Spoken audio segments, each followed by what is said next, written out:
देखिए, जो अभी भी किया जा रहा है, अब जितने भी सवाल थे उनके जवाब ट्रस्ट की तरफ से दिए जा रहे हैं, बाकायदा फोटो रिलीज किए जा रहे हैं और ये बताया जा रहा है कि जो आभूषण आपने दिए हैं दान में वो आभूषण सुरक्षित हैं, कहां पर रखे गए हैं, सारी जानकारी आप ट्रस्ट की तरफ से उपलब्ध कराई जा रही है। बिल्कुल सही कहा। ये जो आरोप लगाया गया था, जो भगवान का जो मुकुट था या जो गहने चढ़ाए गए थे, जो जेवर चढ़ाए गए थे, वो सब चीज एक रजिस्टर्ड पर लिखा हुआ है। और जिसका जिक्र उस दिन गोविंद गिरी जी कह रहे थे कि पत्रकारों के लिए भी हम खोल दे रहे हैं, आप सभी आकर के इसको देख सकते हैं। तो ये बात तो है ना कि उस चंदा चोरी के आड़ में सारे प्रहार किए गए। एक गृह सचिव भी आ गए उसी में, और उन्होंने कहा कि हमारा पता नहीं हमारी रामायण कहां चली गई। अब इसी साजिश से सावधान रहने का जिक्र मुख्यमंत्री योगी आदित्यनाथ भी करते हैं और संघ के लोग भी करते हैं। हर्षवर्धन जी वो यही कह रहे हैं कि एक आघात तो लगा, कलंक तो लगा, ये पाप तो हुआ है, लेकिन उन लोगों से भी सावधान रहने की जरूरत है जो इसकी आड़ में छिपकर राम भक्तों को या अयोध्या को बदनाम करने की कोशिश कर रहे हैं।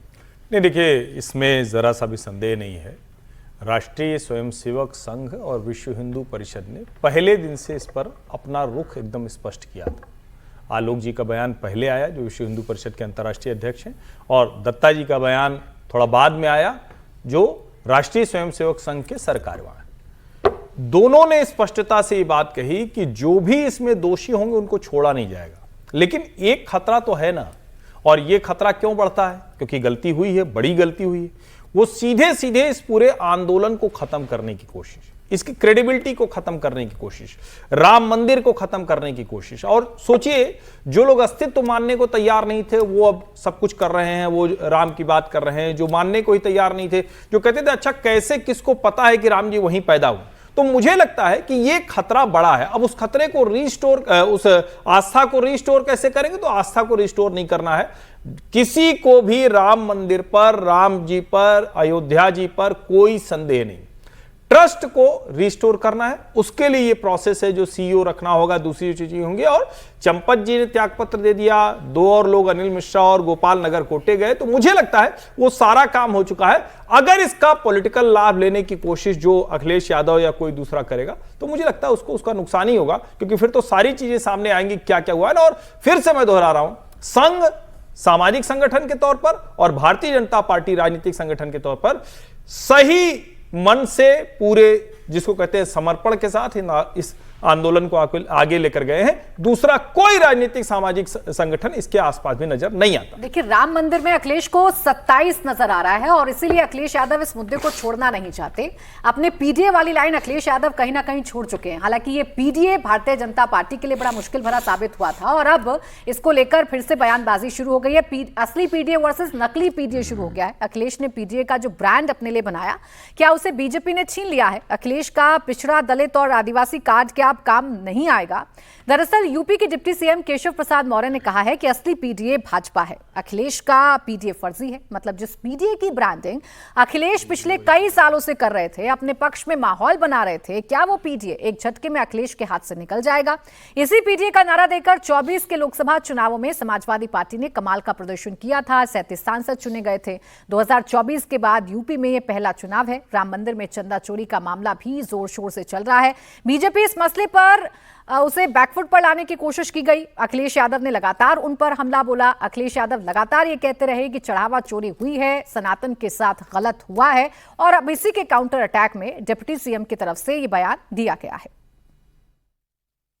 अखिलेश यादव जी फर्जी पीडीए की बात न करें, और यहाँ आजमगढ़ से वो सांसद भी रहे हैं।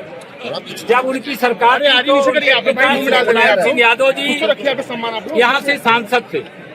पीडीए के नाम पर पिछड़ों, दलितों पर जितना अत्याचार समाजवादी पार्टी की सरकार में हुआ है, इतिहास में कभी नहीं हुआ। उनका फर्जी पीडीए नहीं चल सकता है। असली पीडीए भाजपा है। असली पीडीए केशव प्रसाद मौर्य हैं, दारा सिंह चौहान हैं, हमारे साजानंद राय हैं। यहाँ देखेंगे तो आपको सामाजिक समीकरण का वास्तविक रूप से एक शानदार गुलदस्ता दिखाई देगा। लेकिन समाजवादी पार्टी में देखेंगे तो परिवारवाद की एक भ्रष्ट राजनीति, गुंडों, अपराधियों, माफियाओं की समर्थक पार्टी, मुस्लिम तुष्टीकरण की घटिया और घिनौनी राजनीति करने वाली पार्टी। इसलिए भाजपा ही वर्तमान है, भाजपा ही भविष्य। वो रामद्रोहियों का परिवार है, राम भक्तों का खून बहाने वाला परिवार है। और श्री राम जन्मभूमि चढ़ावे के मामले में जो भी कोई शिकायत है उस पर एसआईटी जांच कर रही है, पुलिस कार्रवाई कर रही है, उसमें अखिलेश यादव जी को बोलने का नैतिक अधिकार नहीं है। तो जिस पीडीए को अब अखिलेश यादव छोड़ चुके हैं वो सनातन की पिच पर आ गए हैं, उसी पीडीए का जिक्र केशव प्रसाद मौर्य कर रहे हैं और होड़ सी मच गई है अपने आप को असली और नकली पीडीए बताने की। हर्षवर्धन जी, दुर्भाग्यपूर्ण है प्राची, भारतीय जनता पार्टी का कोई नेता हिंदू और हिंदुत्व छोड़कर इस तरह के नोमेनक्लेचर में फंसे, इससे दुर्भाग्यपूर्ण कुछ हो नहीं सकता है। भाजपा अगर ये बात करती है तो वो एकमात्र बात करती है कि हम सभी हिंदुओं की पार्टी हैं। इस तरह पीडीए और क्या तो क्या अगर इस चक्कर में पड़ रहे हैं, इसका मतलब यह है कि उनको खुद समझ में नहीं आ रहा। और मैं बार बार कहता हूं कि अखिलेश यादव का असली संकट वही था कि वो कंफ्यूज हैं, कभी वो कुछ कहते हैं, कभी वो कुछ कहते हैं। और अब अगर उसको केशव जी को भी ये नहीं समझ में आ रहा है कि असली पीडीए और नकली पीडीए, तो मुझे लगता है थोड़ा संकट की बात है, चिंता की बात है बीजेपी के लिए। नहीं, उनका वो हार गए ना चुनाव सिरातों से, इसलिए भूल गए वो असली पीडीए नकली पीडीए क्या है। वो खुद जिस दम पे चुनाव लड़े थे वो हार गए थे। अब नहीं, भारतीय जनता पार्टी के नेता इस समझ में उनको नहीं आ रही है क्या कि अखिलेश यादव की पिच पर वो जाने की कोशिश क्यों कर रहे हैं। हर आदमी चाहता है, हम अपने घर में यदि क्रिकेट का आयोजन करते हैं तो हम चाहते हैं कि हमारा यदि बॉलर स्ट्रेंथ हमारा बॉलर है, यदि फास्ट बॉलर हमारा स्ट्रेंथ है तो हम वैसा ही पिच बनवाते हैं। स्पिन का हमारा स्ट्रेंथ होता था तो हम स्पिन का बनवाते थे। बैट्समैन हमारा यदि मजबूत हिस्सा है टीम का तो हम बैट्समैन के अनुसार से हम पिच बनवाते हैं। ये जो पीडीए टीडीए ये सब जो करते हैं ना, ये अननेसेसरली ये मीडिया में बैठ करके और ये चमक दमक दिखाने के लिए वो ऐप जो नरेंद्र मोदी जी कहते हैं ना दिखने का, ये प्रतिक्रिया देने की जरूरत ही नहीं है। आप अखिलेश के एजेंडे पर यदि आप प्रतिक्रिया दे रहे हैं तो आप उनके एजेंडे पर आप काम कर रहे हैं। आपके पास नई वोकेबुलरी नहीं है क्या? आपके पास आप खुले नहीं तौर पर कह सकते हैं कि हाँ हम हिंदुत्व के आधार पर हम जाएंगे। आपके सामने बंगाल दिखाई दिया है, आपके सामने आसाम का चुनाव है, आपने महाराष्ट्र का चुनाव देखा, आपने बिहार का चुनाव देखा, इसके बावजूद भी ये पीडीए डीडीए कहिए जा रहे हैं। आपको समझ में नहीं आ रही है। आप पीडीए डीडीए उनकी पीठ पर जाएंगे तो आप बुरी तरीके से पिटेंगे। यह भारतीय जनता पार्टी के नेताओं को समझ लेना चाहिए, उत्तर प्रदेश के नेताओं को। एक ही चीज आपको इस पूरी नैया से पार लेकर के जाया जाएगा, हिंदू वोट बैंक, शुद्ध हिंदू वोट बैंक। वही आप उसको जगा करके आप खड़ा कर दीजिए, जैसे जगा करके खड़ा कीजिए। नहीं तो आप जाति की राजनीति, पीडीए की राजनीति, इसमें आप फंसेंगे तो आप अपने लिए आत्महत्या का रास्ता तैयार कर रहे हैं। अब अखिलेश भी तो हिंदुत्व वाली पिच पर आ गए ना विजय त्रिवेदी जी, कंपटीशन तो बढ़ ही गया है। नहीं, वो भी कोई कन्फ्यूजन कर रहे हैं। लेकिन जो हर्ष जी ने कहा, समीर जी ने कहा, वो बात बिल्कुल ठीक बात वो कह रहे हैं कि पार्टी को जिस एजेंडा पर जिस पिच पे चलना चाहिए वो चलना चाहिए। लेकिन केशव जी की चिंता भी तो कीजिए। आप बीजेपी की चिंता कर रहे हैं सिर्फ। केशव जी बीजेपी में अखिलेश यादव है। बीजेपी का एक जो पीडीए का हिस्सा है ना, वो उस हिस्से को अपने पास रखना चाहते हैं। तो ये निजी चिंता का सवाल है, ये बीजेपी की चिंता का सवाल नहीं है।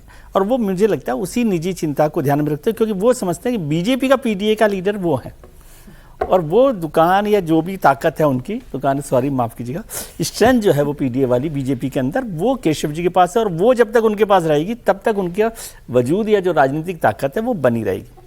और जहां आपने सवाल किया कि अखिलेश जी का, तो अखिलेश जी की चिंता क्या है कि अखिलेश जी वो नहीं कर रहे, कन्फ्यूजन नहीं कर रहे, वो अपने वोट बैंक को साध रहे हैं। और वहां पर सनातन के साथ वो केवल जो एंटी हिंदू वाली इमेज है ना उसको थोड़ा सा करने की कोशिश कर, इससे ज्यादा वो नहीं जाना चाहते। वो जानते हैं कि योगी के आगे ये सनातन और हिंदू और जनेऊ नहीं चल सकता उनका। लेकिन बस उसके आगे ये है कि भाई एंटी हिंदू आप इमेज ना बना पाए उनकी। बिल्कुल विजय जी का आकलन, उनको पता है कि यादव एक मुश्त आता है, मुसलमान एक मुश्त आता है। चर्चा को बढ़ाएंगे जो आगे। हिंदू वोट बैंक है उसमें हम थोड़ा सा डेंट मार दें या उसके एग्रेशन को न्यूट्रलाइज कर दें, जो अभी योगी आदित्यनाथ के नेतृत्व में एग्रेसिव है, कोशिश उसको डेंट मार दें तो काफी काम हो जाए।